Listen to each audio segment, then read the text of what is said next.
When I first met Rinpoche, Tukuji Rinpoche, was way before I went to Nagigompa, actually, like almost 2 years before I went to Nagigompa. And at that time, I remember Rinpoche was just back from his pilgrimage tour to Maratika. So, and I was a little girl. My parents took me there to see, because he already knew about me from a relative of mine who actually already requested him to accept me as his student in one of the nun in his nunnery in Nagigompa. So I was very much excited about the fact that I'm going out of my parents' house. So when I met him, and he was so kind and gave me blessing, and then he made it very much clear to my parents that he will be very much waiting for me. But then somehow my parents could not send me right away, and it took me another 2 years. And in between, I do remember very clearly that he's kept on sending messages to my parents about,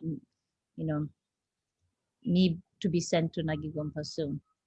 And in fact, I even dreamt of him coming in a helicopter, nearby my house. And then I was told by some kind of a voice in my dream saying that Tukuji Rinpoche is there to fetch me, take me to Nagigompa. That's amazing. So I was very much into it. And then, of course, I started making very clear physical gestures and towards my parents, and I was very stubborn, and I stopped doing a lot of the works that I'm supposed to do, even though my father was very strict and very, let's say, violent in the way he made me do things. So in spite of all those things, I kept on saying that I will stop doing all of these things. I need to go to Nagigompa.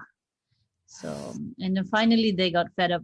Especially my father got fed up of me, and then he decided to take me to Nagigompa. And I was 13 years old at that time, and then I was so happy. And when I reached Nagigompa, of course, the landscape itself is so beautiful and so special. But at the same time, it was very, very heartwarming, when I saw Rinpoche being so, accepting me and full of kindness and compassion towards me. And he looked very happy to receive me actually in Nagigompa.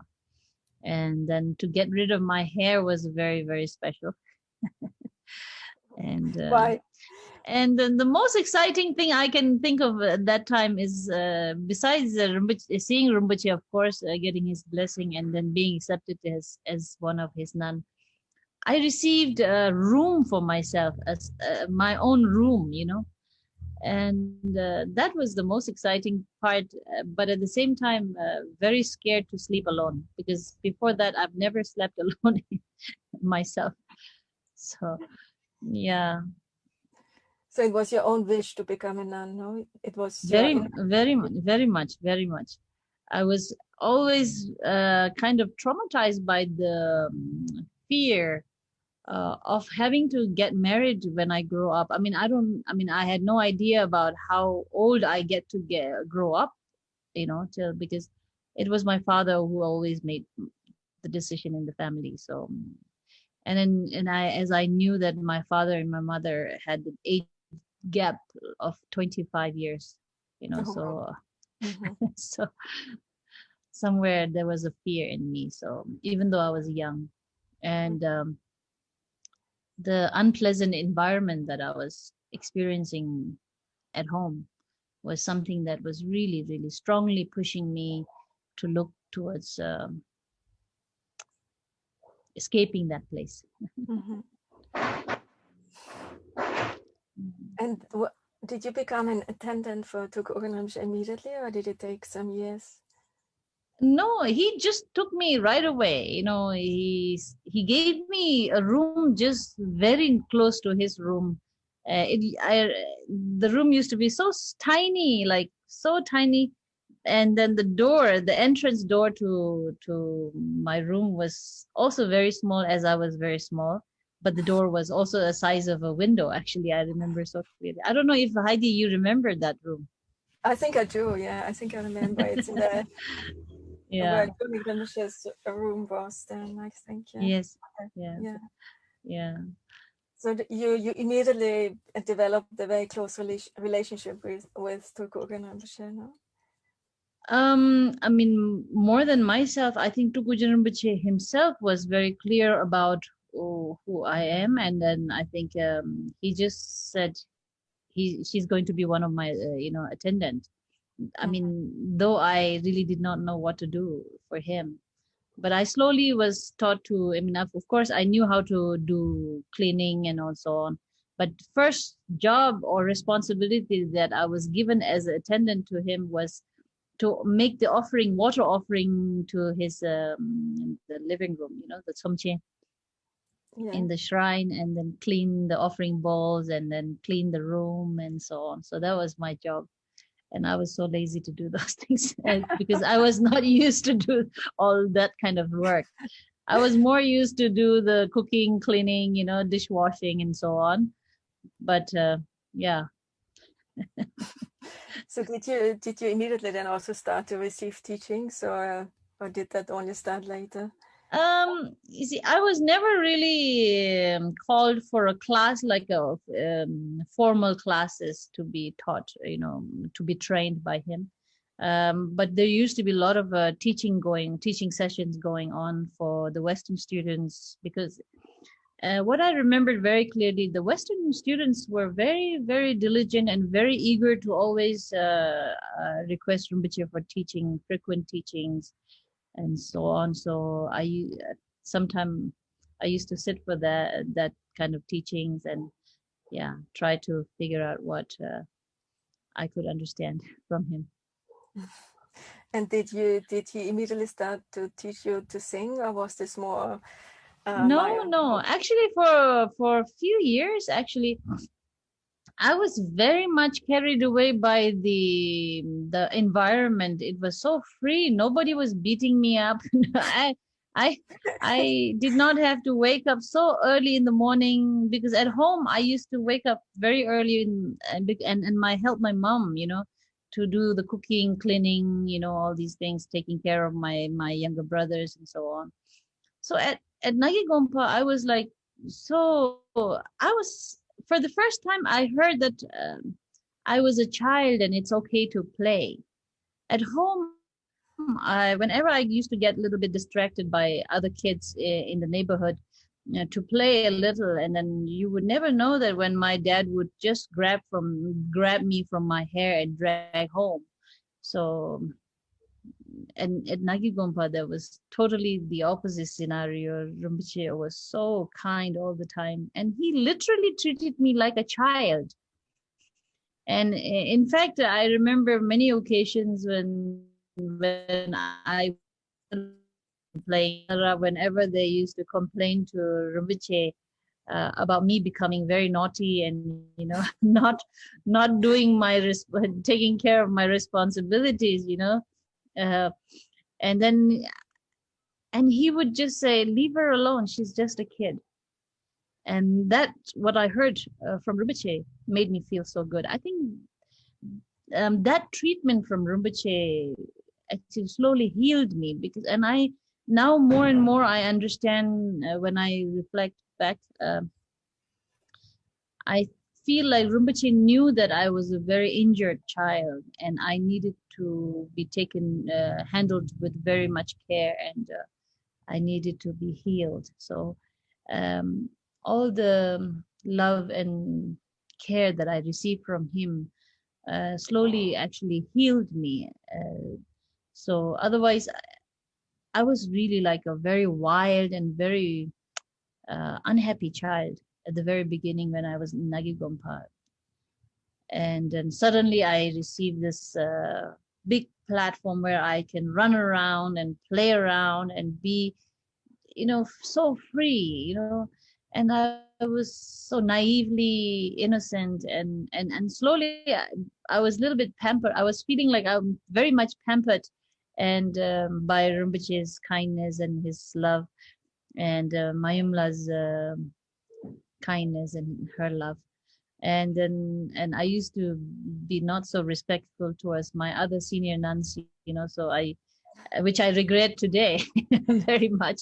And to tell you the truth, since now 5-6 years, I've been always, every time I meet my senior nuns, I always keep on repeatedly asking for their forgiveness, for the very naughty behavior that I had those days, and very disrespectfully I treated them occasionally, and I deeply regret it.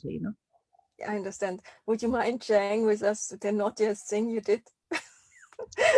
or you don't have to.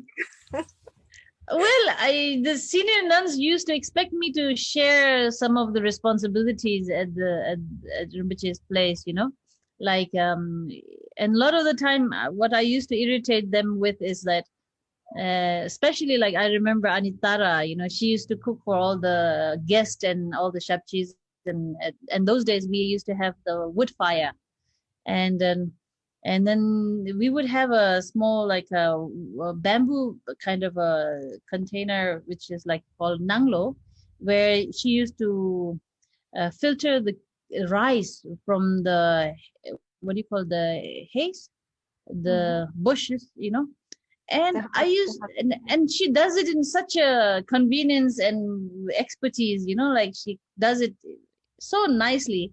And I used to look at her and then feel like, oh, I can do that. And then I would just go and do it, and I would have half of the rice on the floor, and she used to get so mad at me, and I would run away. So somehow I used to irritate her so much like that. And I wasn't so easy to be dealt with. But I think Tulku Urgyen Rinpoche never scolded you, No, at the very early stage of my life in Nagi Gompa, Rinpoche never scolded. And in fact, I remember very clearly, if he had to scold me, he would use another nun to scold and to indicate that point to me. I don't, Heidi, you know Ani Sonamla? Yeah. And Manangi Ani. Yes. And every evening after the dinner, we would go to Rinpoche's room, and some of the nuns, they would offer some oil massage to his feet and to his arms. And while doing that, and then I remember a few naughty activities that I engaged myself into. And then one day I remember, and he started scolding Ani Sonam, telling her everything what I did. And really? I was like, and I could get what it is coming. I mean, like what he's talking about. And and he wasn't really talking to me. He was actually scolding Ani Sonam, okay. But somehow I knew that it was for me. So he was trying to be very careful not to scare me, or not to make sure that I get to understand things without being scared and traumatized. Yeah, that's really amazing. Yes, very, very kind. I mean, today at this age, now every of his skillful way of dealing with my condition, it really moist my eyes actually. Yeah, I can imagine. Yeah, you were really lucky too. I'm so blessed. Yeah. So what was it like being around Tulku Urgyen Rinpoche on a daily basis, and what was his daily schedule like? You see, I think because I was very young, I never was able to look at him as I do now when I think of him. I was a very wild kid, and he was he was a sense of security for me, and sense of comfort, and whenever I was with him, he made me feel so safe and so loved and so much cared, and he made me feel I'm special. I'm very special. And so as I was a kid, so I got carried away by a little bit of arrogance, thinking that I am special, as not only Tuku Rinpoche himself treated me special, but also Mayumla treated me so special. And like whenever we went to Asura, as Mayumla was residing there, she would always make me sleep in her room. Wow. And in the night, as I was young, my blanket would drop down. In the middle of night, she would get up and she would put the blanket on me back. Really? And then the next morning, when Mayumla and Rinpoche are together, and if I enter the room, she would just complain to Rinpoche, last night Choying was dropping her blanket so much down, no matter how much I put it on her back, So so I'm so blessed, And so I mean, besides me being so naive and not matured enough, I wasn't able to look at him as like really the guru that I do feel deep down in my heart about him now in my life. Those days I just took him as some like kind of a refuge where I can feel the most protected and I feel most safe and loved and cared, and anytime I wanted to boost my ego or I wanted to feel special, I would always go to his room, and he never failed to make me feel so special. Yeah. Yes. So when did you start to develop this kind of teacher relationship with him? I think slowly I fell in love with him, actually. And when I slowly realized, I felt that I love him now. Slowly, I was loving him more and more. And when you love someone, it seems like you care about this person. So, and slowly I realized now that my senior nuns, some of the senior nuns would always complain to him about my very naughty behaviors and very, irritating behaviors occasionally. And I was regretting about that, and I was trying to find ways how I can prevent that. So in order to do that, so sometime whenever when some of the senior nuns try to be a little bit bullying towards me or try to they would occasionally try to discipline me, so which I was totally the opposite. So I would usually like argue back and disrespectfully. So I slowly started controlling that thing. I slowly tried to not to respond or argue back, but sometimes I would get so angry, and in order to let it out, I would just run into the jungle and then scream it out, all the anger, just.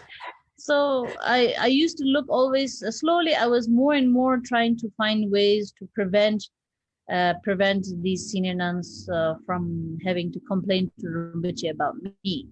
Though I knew that he would not scold me or punish me, but somehow I realized that I wanted him to hear good things about me. I slowly developed this desire to make him feel good about me and proud of me, kind of that. So in order to do that, so I started controlling my aggressive behavior, and slowly try to make more friends and so on. So yeah, that's how it was. Yeah.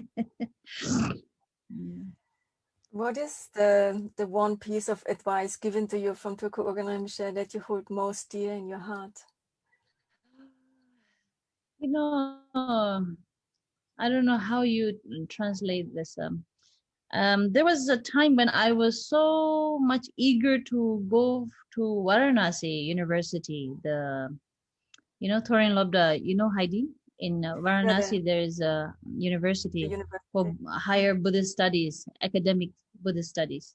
Somewhere deep inside, I had a very strong desire and hunger to academically study, to be educated, because I was very much inspired or attracted towards these kempos and scholars who really had so much knowledge and wisdom. So, and at the same time, I would ask questions: why we as nuns, we don't have any kempos or scholars who would give teaching, who are capable of giving teachings and so on.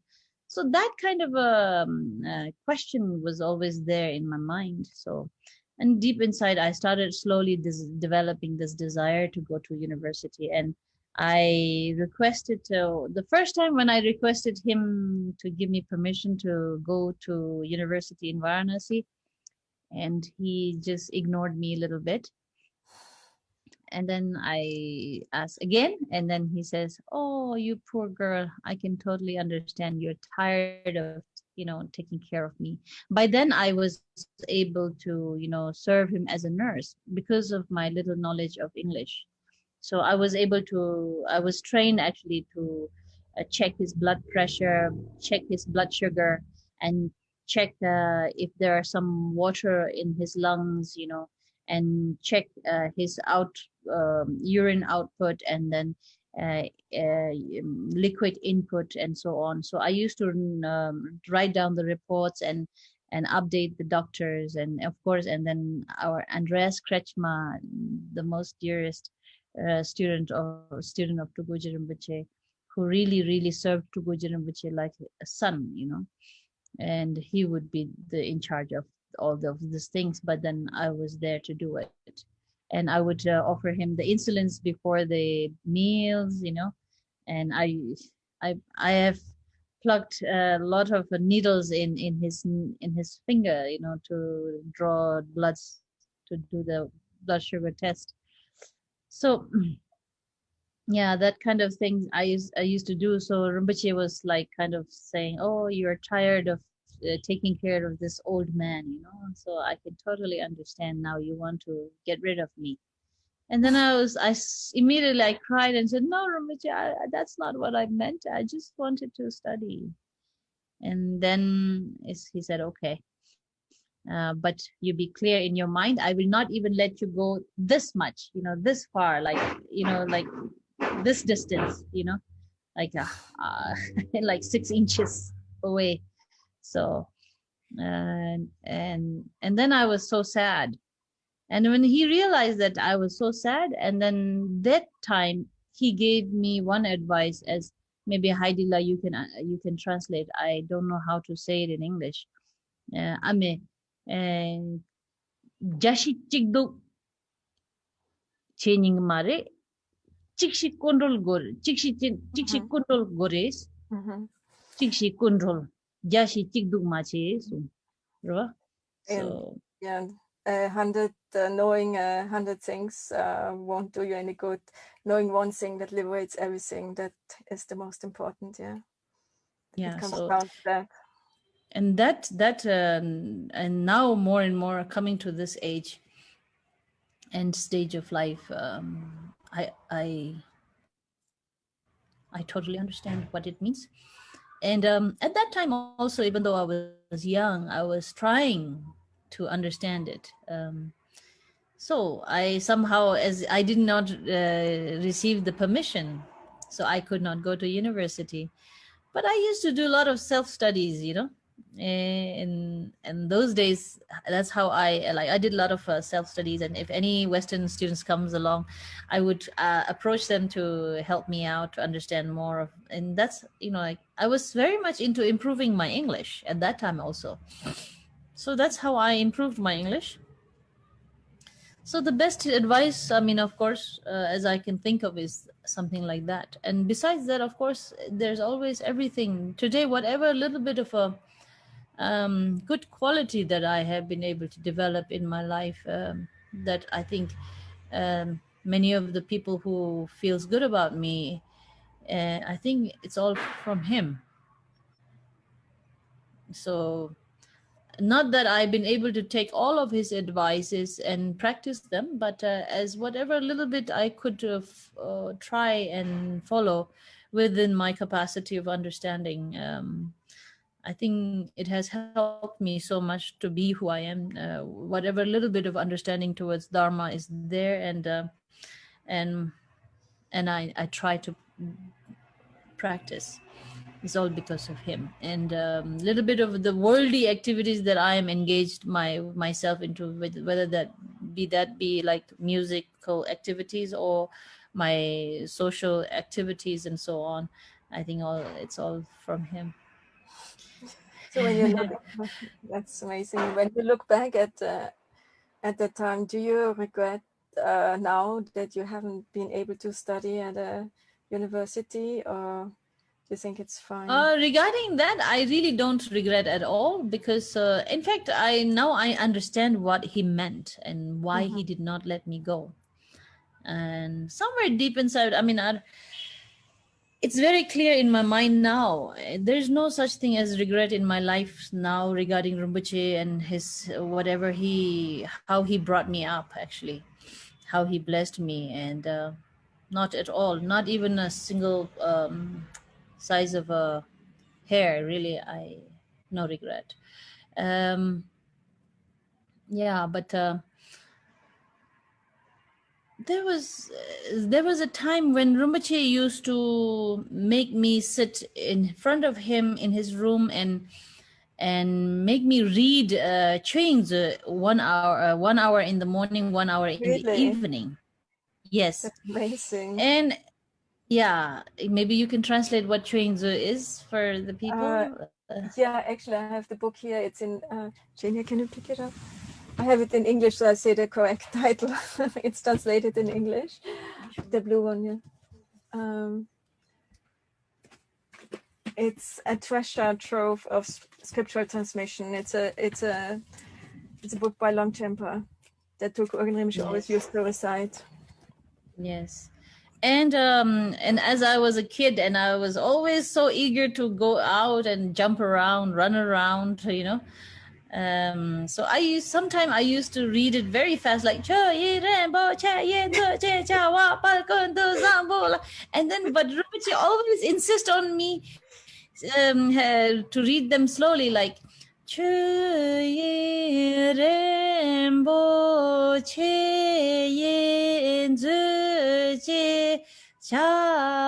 you know, somehow like very slowly. And I remember one day and first of all, I was late for the reading time. And then above that, I was reading very fast. And then Rinpoche suddenly, like, you know, scolded me, saying like, who the hell is, you know, chasing you? So, who the hell is chasing you? Why you are so late today? You know, like naughty, you know, you Enika, you know, the way he used to scold, like, Enika, I will punish you if you don't behave, you know, good, you know. And this was much later in my life.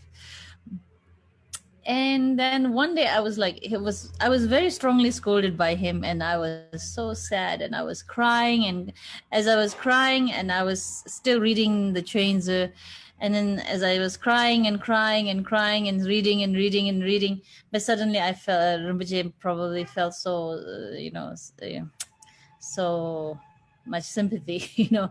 He said, come here.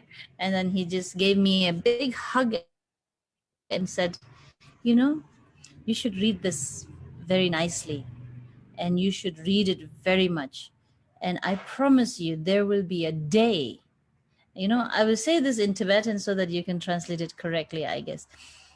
Enika ame, nima tse jawa yapsegi chola tsegol nima sharon ame.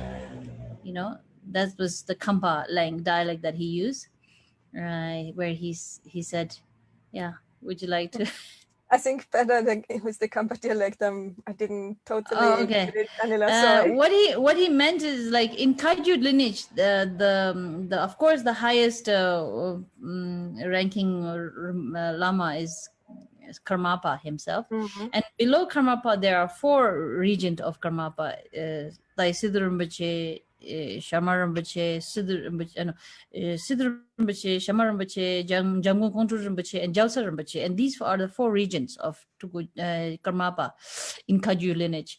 So Jalwa Yap Se, Yap and Se, you know. Yeah. At that time, what he meant was like, there will be a day even these great masters will have to respect you. So that was like a prophecy, I guess, he made. And today, either his words was either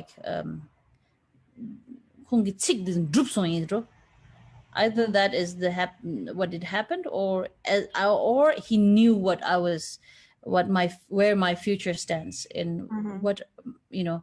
So he knew, I think. And that day when he spoke those words, those sentences, even though I was young, I felt like, oh my God, why Rinpoche is saying this? You know, why would Jawa Yapse have to respect someone like me? I'm, you know, like that kind of attitude I had.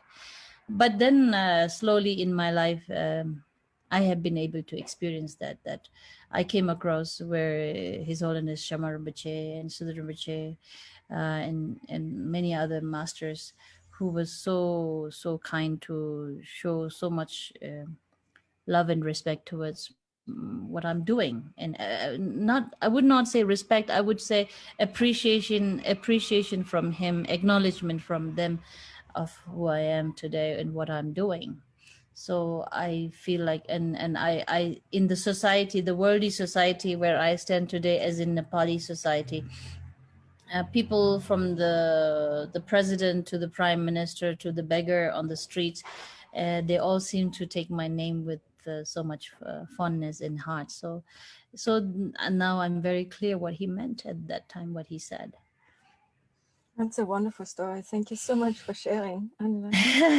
My pleasure. Yeah. And so there are a couple more questions. I hope you don't mind. Not at all. Not at all. I will try my best to, you know, recall my experiences and share. I think one of Dr. Rinpoche's hallmarks was that he gave pointing out instructions so freely.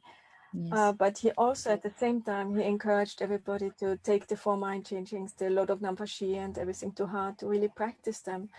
So how did he teach how to balance these both? You know, how would you say that he did that? Like, on the one hand, I would not say he just gave that pointing out mind, the teachings of mind. I mean, Semchi is not to everybody who just like that, you know. Whoever came towards him requesting for that teaching, then he tried to make an effort to let them understand the teaching and the practice.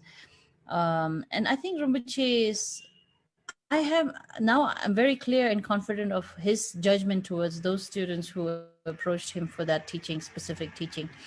And he knew who he is teaching and what he's teaching, and whether they are capable of understanding or do the practice, at least try to practice. So it was very clear, I think. He understood who he was giving teaching to. So it's not just randomly, like, you know, whoever is capable or not capable of giving the teaching. It's not like that, I think. He knew. Yeah, I think that for sure. But how do you think he would still prescribe the balance between these two? Like, for instance, all the gradual teachings leading up to the Dzogchen teachings, and then the kind of essential instructions on the nature of the mind? Well, I don't know if I stand in a position to be able to analyze that very clearly, you know, but somehow deep inside I slowly developed this confidence about Rinpoche's judgment towards whoever comes to him, approaching him for whatever kind of teaching, and whether that students are capable of understanding the depth or not. And I think Rinpoche was very skilled. So he never made his teaching sound like this is something very sacred and very difficult and so on. He made it sound like it's so easy peasy, you know, like this is the nature of mind. And then yeah, so all the students always felt comfortable. And they never really was engaged with the preconceptualized mind, thinking, oh, what we are trying to understand or to learn is something so difficult and so difficult to achieve or practice or anything. He never really made that kind of he never made the students feel like that. So probably that's why everyone felt like, oh, we received the mind teaching so easily, and so it was, from Rinpoche gave that teaching so easily, that kind of sense is probably there because of that. Otherwise, it's it's not like that as it is being interpreted, I think. Yeah, because I remember one incident, and why I'm saying this is because after I became Ani, and one of my schoolmates also wanted to become Ani, after she saw me become Ani, and I looked happy in the Nagi Gompa, and she wanted to be in Nagi Gompa too. So, and her parents sent a request to Gujin Rinpoche about their daughter to be accepted as his student as well. But somehow he always said, no, wait. Don't rush.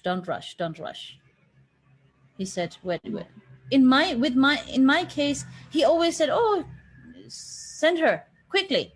When are you sending? So, but with the other, my schoolmate's case, he always said several times as the request was received, he always says, oh, wait, don't rush. And then, as he said, she passed away. Oh. So it seems like Rinpoche knew about her, what was going to happen. So in that matter, as I received the time to spend with him, as now when I look back, I feel like he knew everything. I mean, and so in that matter, I think even with whoever he gave teaching of the mind, pointing out the essence of mind, I think he knew who he was teaching and who is capable and who's not capable of practicing that. Is there any story that you would like to share with us about Tuku Ogun Rinpoche that you think is deeply inspiring for you? I mean, in my own practical life, I think he helped me the most is to help me free myself from the anger that I started developing since very young age towards my dad and towards the society, especially because of the patriarchy and then the biasness that I receive in treatment in my own family. Like, for instance, like my brothers are always allowed to freely play and, never had to do the dishwashing or laundries or cooking or cleaning and any of those things. But I was always expected to do all of those works. And then the way the sons were treated, the way daughter was treated, the way my mother was treated, it always developed so much anger in me slowly, which was really, really making me very, very aggressive and very unhappy as a child. I was growing up to be a very unhappy child. And I think Rinpoche understood that frustration or the anger that I carried towards my dad. And I think he very skillfully and very, with so much time, he tried to help me to understand the situation. And as I remember very clearly, one day Rinpoche telling me, like, Chuing, would you help someone who randomly on a street, someone who is in difficulty? And I said to Rinpoche, why not? Yes, of course, we have to help, right, Rinpoche? We as Anis, we must help. And so he asked, even though you don't know this person, would you still help? I said, yeah, Rinpoche, why not? Then I think, don't you think your father deserves your help the most? Wow. And then sometimes he used to ask me, is there anything good you remember you can think of your father? one day I remember very clearly, he asked me that, is there anything good about your father that you can think of? And then I started thinking. And what I came out with the answer is that, yeah, he works very hard to make money. And he always made sure that he fed us good food. I mean, good food in the sense of as being Tibetan, you know, like that kampas, you know, we eat a lot of meat, you know. Yeah, yogurts, meats, and so on. So trauma and so on. So we always had good food at home. So even though guests, they would really, really enjoy the food at our house. And before I go to school, every time at home, I had to, it was a compulsory thing that I had to prepare 2 thermos full of sweet tea with really good, a lot of milk in it and sugar and all these really delicious tea. And early in the morning, I have to prepare 2 thermos full of those tea, expecting guests. But we don't know who are the guests coming, how many guests are coming. But then it was clear the guests will come, definitely come. So we must be ready to offer them good tea when they come. So my father worked really hard on those kind of things. So I shared with Rinpoche that, yeah, my father used to work very hard.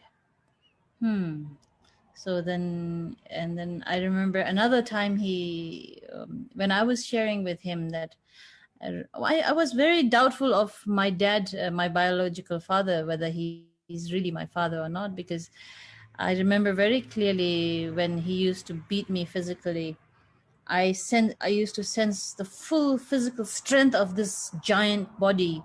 And as I was a small kid, I was so, you know, so small. And then yet he was putting all his strength to beat me up. And the beating was almost every day or alternative day.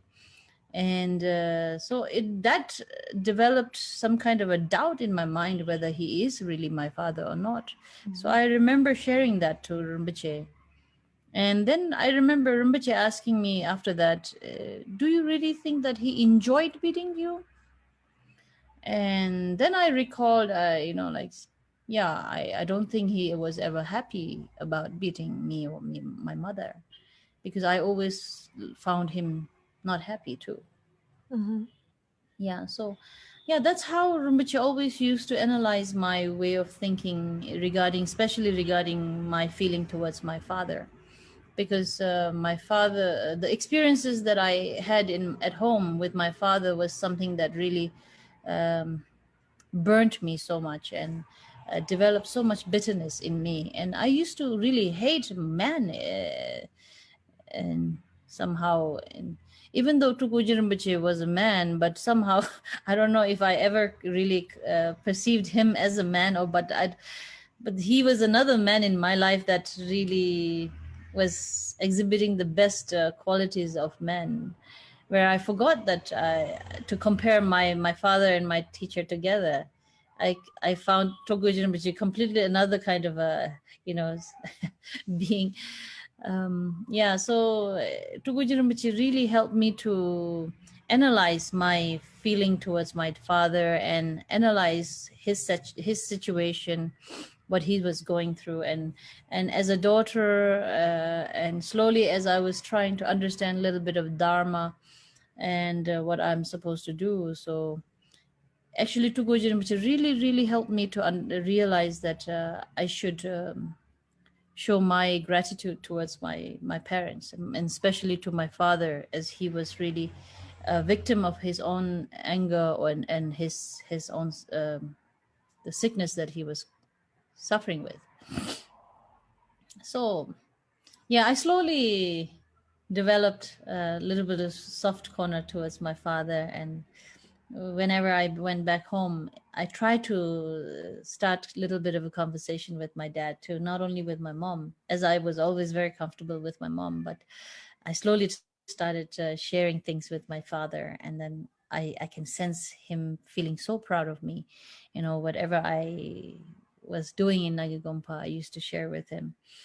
And earlier I was sharing with some of my one of my friends who asked me, "Did you really become chanting master Umze?" And I said, "Yes, I became Umze at the age of 17, and and then it was supposed to be for 1 year, you know. So during 1 year, whatever big pujas takes place, I'm supposed to lead the puja, you know, as an Umze." And I remember very clearly, so I was the first Umze, as I was first trying to lead the Drupchen in Nagigompa, Ngaksu Drupchen.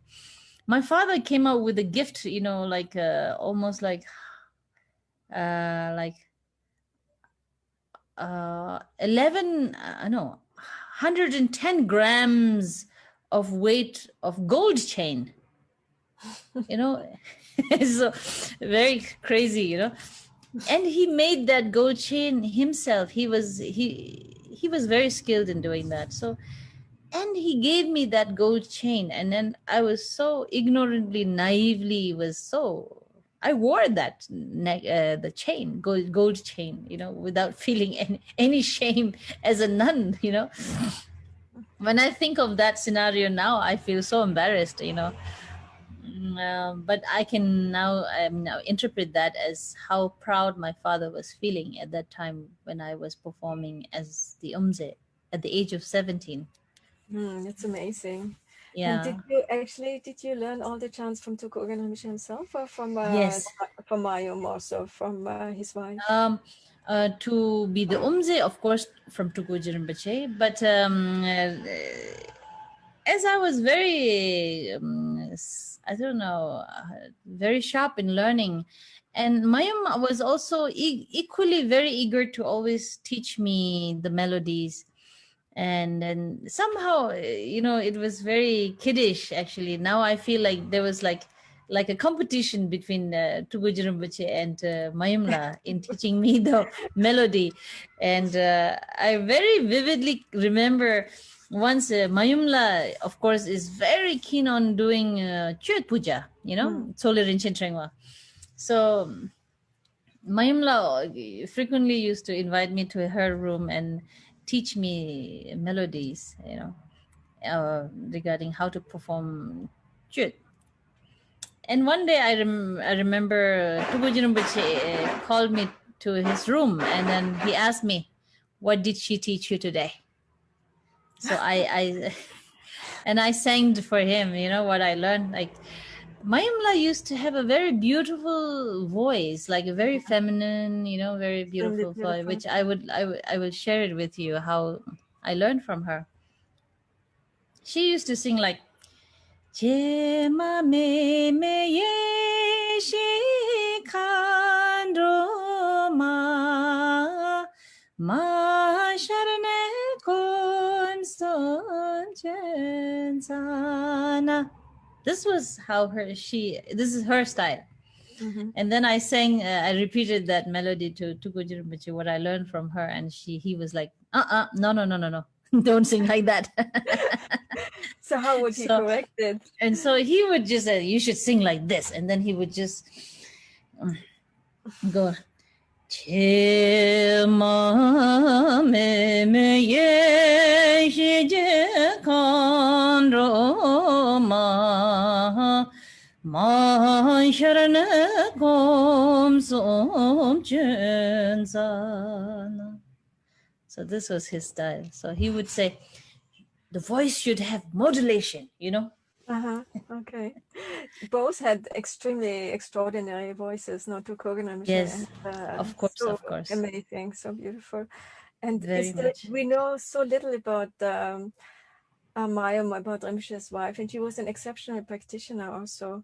Oh, and great also practitioner. in the Blazing Splendor, so there's hardly anything about her. So I was wondering if you have any story that you could share about her, or anything that you would like to say from her. Well, what I remember very clearly is that Tuku Urgyen Rinpoche himself used to respect Mayumla so much. And that was not just like, you know, just for the sake of just respecting her, but really, really deep sense of respect that I always felt from him towards her. And that is when she is sometime in Nagigompa, or she mostly spent her time in Asura. Actually, Asura place is very much developed by Mayumla and very much taken care by her. The lakang and everything, and she was so much keen on putting the practitioners into retreat and serve them, and I remember so clearly, and even the monks in our Bodha monastery, she would be so caring for all the monks, and she always used to make sure that we are fed well and we are taken care of well.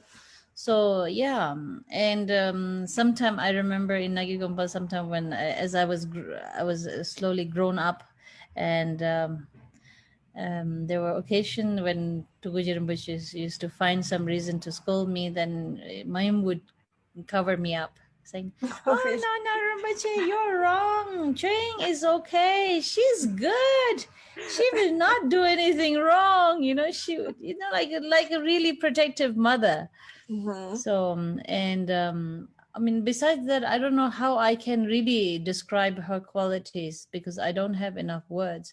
And I spend most of my time with Tukuji Rinpoche, but whatever little bit of a time that I have had opportunity to spend time with her, she was so kind and so generous. Mm-hmm. And and I remember in her last stage of her life when Tingu Chinsa Rinpoche came to pay his respect to her, actually in our monastery. And then they had a very secret conversation, privately.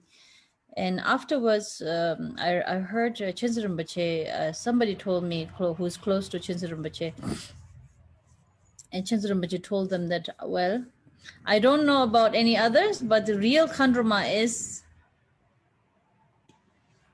is her. Oh. And so you can imagine. Yeah. She was really extraordinary. Very much. Yeah. So, yeah, it's getting late, but I have two short questions. Don't worry. So you're yourself a member of the Triple Excellence team and also the voice of the Taoist Triple Excellence program in Nepali. Mm-hmm. And Tuku Rinpoche gave all the empowerments and transmissions of this Dharma. Do you remember receiving it? And I mean, I don't. Of course, I received all the empowerments that Tukuji Rinpoche ever gave in Nagigompa, except the Rinchen Tenzu, Choglin Tersa, of course, everything, and Joan Jetsa, all, and all the other, Wangs and all these things. I don't recall exactly specifically as a Triple Excellence, but now when I think about it, I'm very clear that I did receive all the initiations and so on. That's which so is fun. Of course later on repeatedly from our Tukuji Rinpoche as well. Mm-hmm. Yeah, so as I'm giving the voice in Nepali, as I was doing all the recordings, it's amazing how it has really helped me also personally very much. So I feel so fortunate that I received the opportunity to really at least serve Dharma in such way as well. We are so fortunate to have you, really. It's such an inspiration. Thank you. Do you feel that the Triple Excellence Dharma practice is particularly beneficial and effective for this particular time? Because they say these days, especially Dharma practice is extremely important also because for all the elements are out of balance, and the Tara especially. Let me share my own personal experience. As I was, of course, the first excellence. Of course, I went through all, and there were times when I was actually recording. I became very, very emotional, And especially when there were times of explaining the hell realms, you know, how the experience would be, how vividly it describes the experiences of the hell experience of. And there were times when I really couldn't control my emotion, you know, and then how fortunate we are, and especially in the second excellence about loving kindness and compassion part, you know. And that time I was exactly going through a time when I needed that the most, you know. Like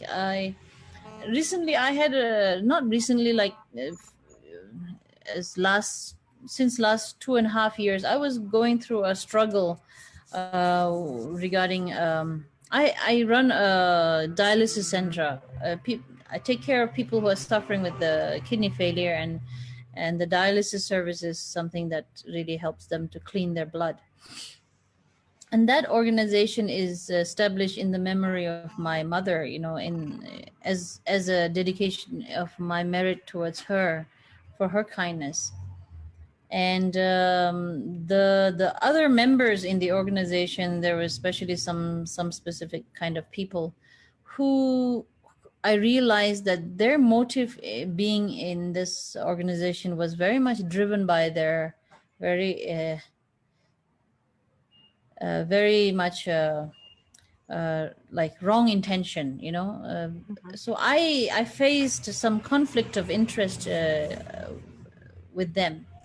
So, and as I was very disappointed and angry, but at the same time, I was trying, of course, my best way to deal with it in a skillful manner. But somehow there were occasions when I was very much provoked and was feeling like, why, you know, like, why are they like this? And when we have established this organization, to serve means it's to serve. It's not for personal gain and financial. It's not for our individual financial gain and so on. Why they're, you know, like cheating kind of, you know, I was very much struggling with my emotion. And especially when I was going through that, when I was reading, recording the loving kindness, compassion part, and how the visualizational process of how, you know, we should go.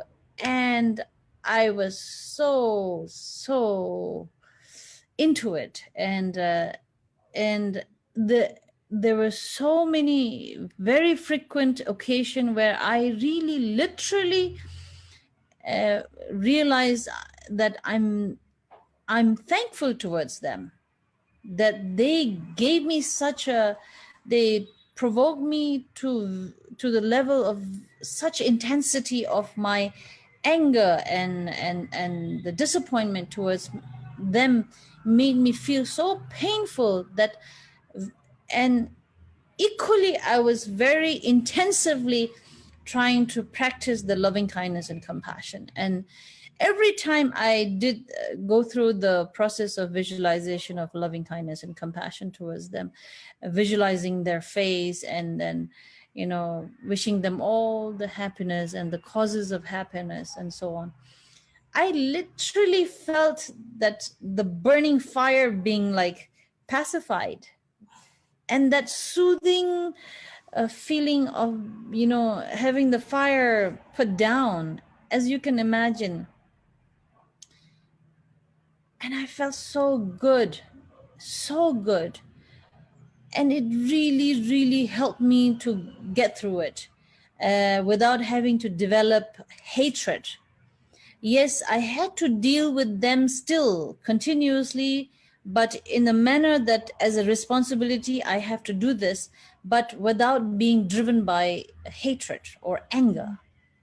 You know, as being the chairperson of this organization, I have to take responsibility of its transparency and its legal procedures and we need to fulfill, you know.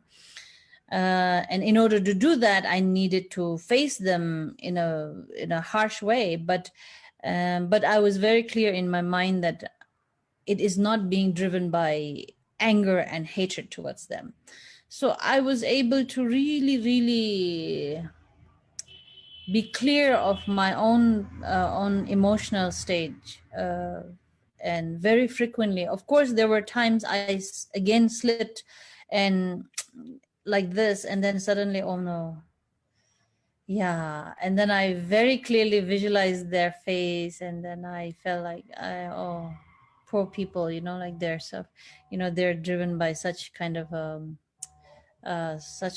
very ignorant motive and driven by greed, which is so unfortunate for them.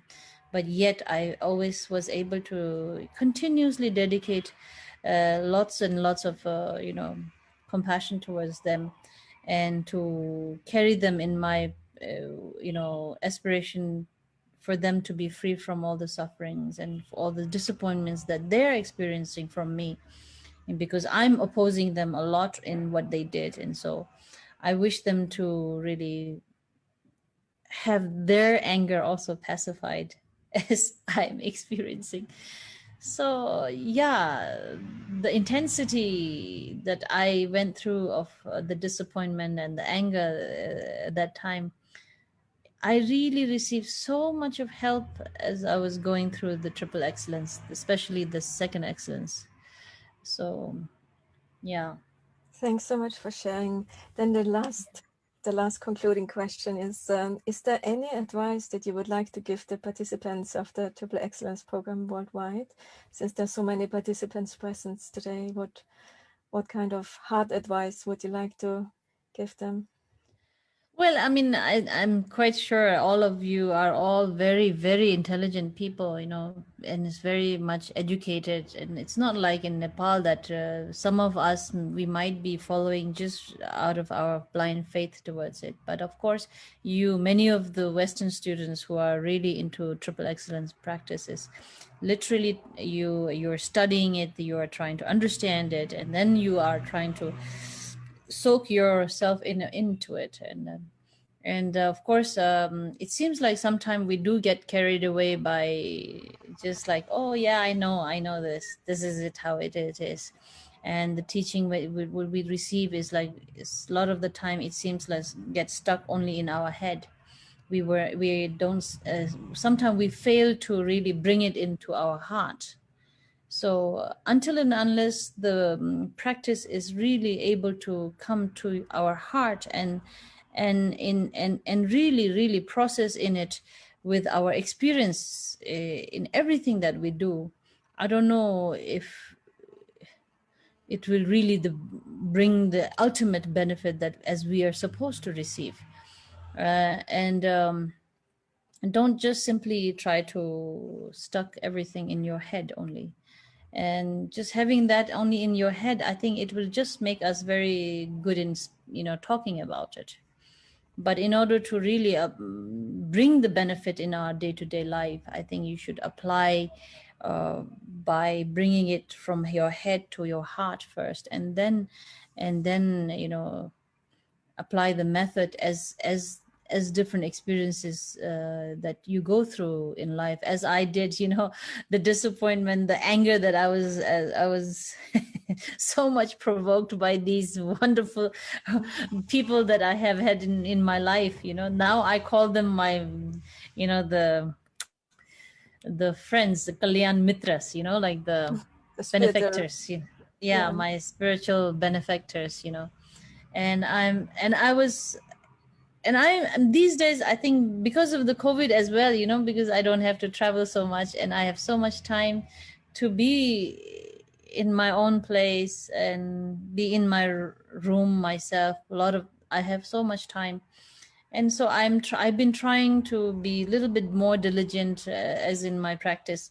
So it really gave me a lot of time to do a lot of introspection, not in terms of just as a formal, with the formality of doing practice as a Dharma practice, or my practice session is now, it starts now and it ends at this time. No, but just generally, as every emotion that I go through, sometimes, of course, there are times when you feel so lazy. Sometimes you feel so carried away by different things, and so whatever emotional challenges that I came across, I was able to always do a little bit of introspections and analyze my own emotion and my experiences, and then make a judgment. And then whenever I feel a little difficulty to deal with it, then I always try to apply the method that as we receive as a teaching from Rinpoche's or from Triple Excellence, especially, of course. And so I think it is very, very crucial to not to forget to apply these practices, I mean, these teachings into our daily life, and really be smart to take the benefit of it, be able to take the advantage of receiving the benefit of it. So I don't know if I really am in the position to be able to give any advice, but I personally, what I experience is something like that. And as we practitioners, we have to be very, very true to ourselves, I think. If we try to cheat ourselves, then that will be the most unfortunate thing. And more I'm really realizing that in my life, and I'm trying my best to not to cheat or lie to myself. Yeah.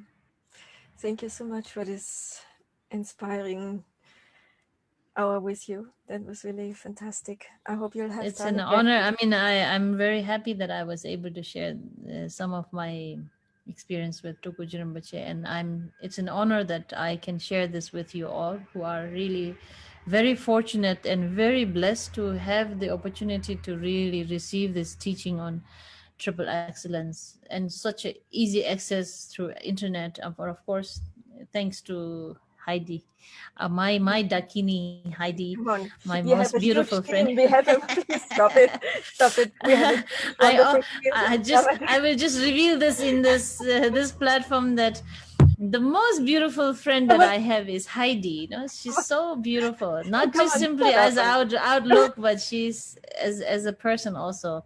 So I hope. Why is she hiding her face? So more and more I'm clear that Mother Tara will be blessing us all, and of course through Heidi it has been able to really, and her team, a very, very active team, of course. We should be very grateful to them. And Lama Tenzin-La, of course, is there, our real Dharma brother, who has been a real inspiration and guidance to all of us. So so we should really, really feel grateful towards them. And I'm so blessed that I could give the voice in Nepali, and then some of the feedbacks that I receive makes me so good, and makes me feel so good, and I feel so truly blessed. And of course, above all, it's our Tulku Rinpoche's blessing that really is carried as the masters of lineage that they follow, and we are now part of that lineage as well. So let's all pray that we continuously be very clean and clear in our connection and our lineage, and especially in our practice. Thank to carry on. Thank you. Bronwyn, would you like to say still some concluding remarks, or should we ask Anila to dedicate now? Oh, thank you, Heidi. Yes, I would love to give a little announcement, but I just want to thank you so much, Ani Choying. That was very, very special. So we're going to be hosting an online retreat on the weekend of January 8th through to January 10th. And it's going to be a combination of teachings and meditation practices on the topics of loving kindness and compassion in the context of the Tara Triple Excellence Terma. So this retreat is going to be a perfect opportunity, not only for beginners, but also the participants of the Tara Triple Excellence Terma, just to acquaint themselves with their intrinsic qualities of loving kindness and compassion, And strengthening our confidence in our own basic goodness is a vital part of the Buddhist path. So we're going to put 2 links in the Zoom chat window. And the first is to the webpage that's going to have a bit more of a fuller description of the retreat. And then the second is going to give you a place to add your email address if you would like us to send you more details as they become available. And of course, we're going to put the information on the Tara Triple Excellence Facebook page as well in the near future. So thank you very much. And we'd love, Annie Choying, we'd love you to sing the dedication prayer. Okay, before we sing the dedication prayer, of course, I would like to request all of you, actually, I would like to sing Tusum Sanje as my prayer to our beloved Guru Chonglin Rinpoche, you know, to live longer so that he can bless us and in our practice. So I want to sing Tusum Sanje, and please join me, all of you. You know, please think of Rinpoche, and please pledge him to live long for us, for all the sentient beings, longer. Tusum Sanje Guru Rambo Chenguru Kanda Deva Chembusha Pareche Gunse Dundu Traibo Zason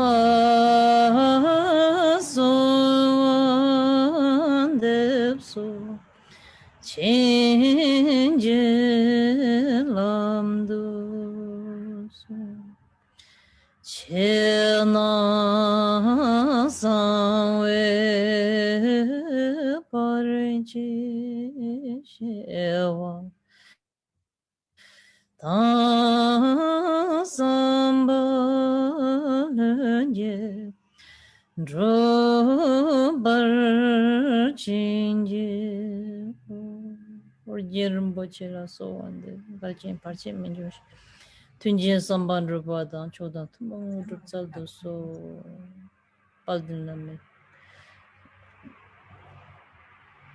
Kutsitemba the Kanyamanga de Jinjuana, Dajima, Sosa Dribjam, Nurdu Sanji Salam Sonam de Tamjizibana, Tabnini Vedanam Panja.